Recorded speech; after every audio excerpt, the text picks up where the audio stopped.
Yan mga kayahay, nandito po tayo sa bahay ni Kuya Dong ngayon. At siya ay nagbatikwas kagabi. Tingnan natin yung mga huli niya. Yan mga kayahay. Allah, grabe mga kayahay. Tignan nyo naman po yung mga huli ni Kuya Dong sa pagbabatikwas. Mga dalag po mga kayahay, oh. Yun. May bebenta na po si Kuya Dong.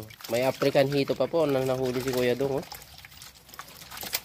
Ayun, oh. Grabe mga kayahay. May African hito pa lang sa balawbaw mga kayahay. Mga dalag yan. May bebenta ngayon si Kuya Dong. Mag-isa lang po siya ngayon. Oh, dalawa diba? kayahay. Ang lalaki. Talagang walang zero sa pagbabatikwas mga kayahay. Ayan, oh. At bibilhin natin yung mga hito mga kayahay. Ang lalaki niyan. Ha! Hito ng balawbaw mga kayahay. Sarap yan mga kayahay. So, ito lang muna ang ating vlog ngayon. Kasi ayan, napaka sungit po ng panahon dito sa atin mga kayahay. Oh. Grabe mga kayahay. Naulan. Pili lang po tayo ng pansahog. Yeah. 1 kilo ba? Yan mga kayahay, salamat po. Napakasipag talaga ni Kuya to.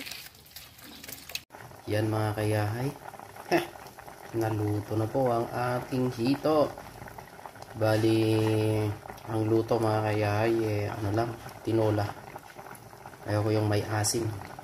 Yan. I-overcook ko mga kayahay para yung taba lumabas. Yan, para yung laman malambot mga kayahay. Lalagdagan natin yan ng talbos ng kamote. Yan. Yan na mga kayahay. Ito na po yung niluto kong lauyang paltat. Yan. Kain po tayo mga kayahay. Let's go!